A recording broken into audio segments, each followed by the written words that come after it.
Thank you for being here. So in this presentation, we go with an argument that is an exploration of some uses of the AI generative process to support the reconstruction in medieval frescoes. And the subject is extremely curious and very particular, but we will see forward. Obviously, one of the points where we start from is the fact that in the present time we have a generous generation of fake items coming from the AI. This was something that was quite common previously, and obviously now is using AI solutions. So it's easy to find fake elements that are like, sometimes even quite difficult to be recognized for AI generated.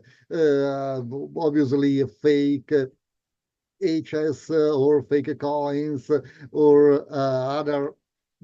Why is not moving? Okay, here it goes. Or fake archaeological items that are even reposted by sometimes quite valuable scholars that just misunderstood or misplaced the interpretation of an element. Obviously, these kind of elements are here and there around the various social network, or sooner or later will arrive even in some publishing probably.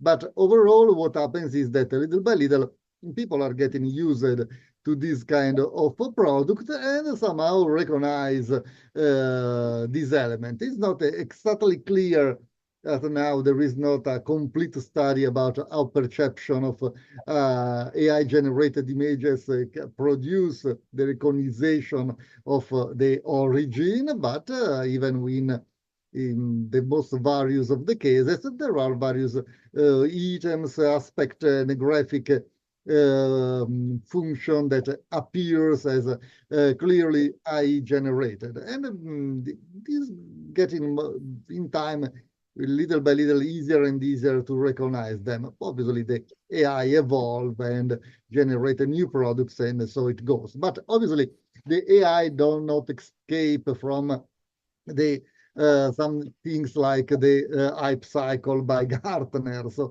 right now, we are in a moment that is not the best for this kind of tools in a certain way, also because we are in the so-called we may slope just after the peak of inflated expectation, and obviously we were at the just after the peak in January 2023. Probably now we are going down the slope, and sooner or later we will reach the throat of disillusionment. But so there will be a lack of attention and interest in a generative solution before starting a more advanced use. So we are in this phase, and our work here probably belong to this situation where all the people using generative tools are going down the slope at a certain speed. And what happens is that we have an increase, clearly an extreme increase of the quality of the products. Tools like Midjourney and others allow to produce extremely realistic and even difficult to distinguish products. But obviously there are factors that create these extremely interesting tools to have something that is recognizable, that make some mess. But the quality is very high and is getting higher and higher, and so is extremely interesting to apply them to real cases and see if they bring into useful integration and step forward in reconstruction process, in understanding about artworks and things that otherwise require extremely long processing in terms of image editing and so on. So the idea is to develop a process where, starting from fragmented, partial, or altered artwork, is possible when needed to add some manual adjustment using and putting together all the clue, all the elements that helps the reconstruction, and then have an AI completion of the work with some enhancement, and so say the opportunity to reflect about the final result. Is this case of this work that this research that we bring on together about the here is just loading about the so-called the Chapel of the True Cross in Empoli, a city nearby Florence, where we have a very curious case. We have this chapel that had not such a lucky story, while what happened here that in the church of Santo Stefano, it was there were this chapel that arrived more or less in our century in this condition. There were various damages during the World War II, and when it was a matter about restoring the chapel, it was thought that, but there are remains of the frescoes from Masolino. Is very important author, but they have removed the frescoes in time to give space to the Mannerist altar. So let's remove completely the altar, demolish everything, and take out the original work from Masolino. And so it goes. They have demolished everything, and they take out just the synopie. So it's possible to see this underlayer of the frescoes that now is what you can see in the chapel. So the altar get lost, and in this place you can take a look to this artwork. Any comment is possible. Obviously, there is a part remaining on the top part that is this one, and is a original part, well restored. They show the group of saints in the arch, but all the other elements are represented just on the basis of the synopie.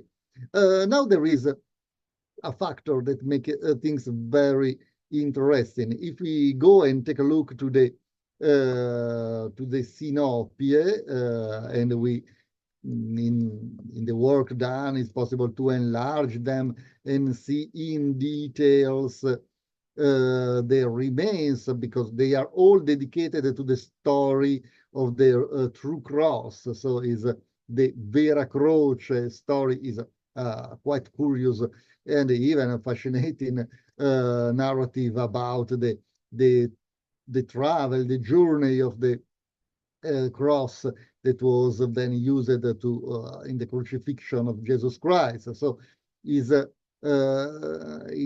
interesting story, and here is depicted in all its phases in between the finding and the construction and so on. So what happens? That we have just simple traces that are the synopie, that are original, and they were the base. But what happens? That in this work, Masolino was inspired, more than inspired, he was literally copying the works from Agnolo Gaddi, that depicted and created the frescoes of these stories in the main chapel in the Santa Croce Basilica in Florence. So the artwork from Agnolo Gaddi, that were about, we may say, about 35 years older in the realization, they were existing at the time of the work from Masolino, and he would take directly inspiration, creating very similar scenes in his work. So the idea was to adapt this artwork in the chapel of Empoli. And so we did it, because the problem was that we have to bend them, because Masolino really bended them on the walls to adapt them on the sheen. And obviously he moved characters, he moved some elements, he changed the structure of some parts. And so the problem was to create a version that was adapted also in the figure and in the characters. So the idea was to process in this way, so to take the original images from the frescoes by Agnolo Gaddi, bring them into Photoshop, bring the synopie, corresponding synopie, in Photoshop and brutally adapt the picture from Agnolo Gaddis over the Sinopie to reposition all the subjects, and then use Crea AI to resample, adjust the image, and then bring them back to 3D Max by Autodesk for texturing. This was done using Crea AI to create these images. That is an extremely interesting software because it allows you to enhance the image, and you can start from a low resolution image, you can start from mixed image and get a result. Sobrang is also a quite reckless tool because obviously it can produce very altered images, but regulating the strength and the other parameter from the software is possible to have minimal adjustments that are extremely practical for this kind of uses. So here we see we have the original deformed image transformed, enhanced, and adapted. So when you bring it in an image that is altered with subjects that are just deformed to the needed position, and we can see better here in this animation, you see that the software corrects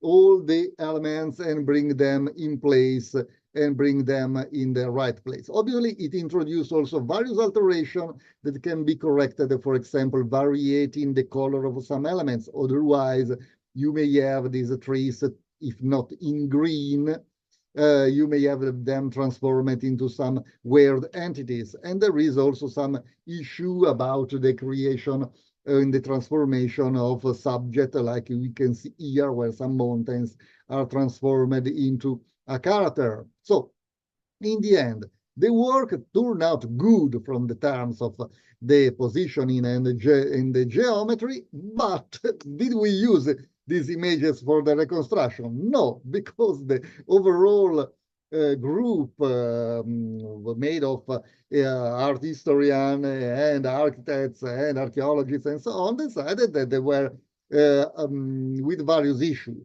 They were not, we may say, brave enough to decide to try this solution that was probably quite efficient and was considered a little too extreme, too artificial. But most of all, I have noticed that the presence of a third interpreter was unwanted. So it was not that nice because of, most of all, the transformation of expression in the character, some misinterpretation of the elements was putting some, we may say, minds in the good final result. And obviously, if you start editing the result, it makes no sense in front of the general workflow, because it all the advantage from speeding up and creating an automatic result vanished.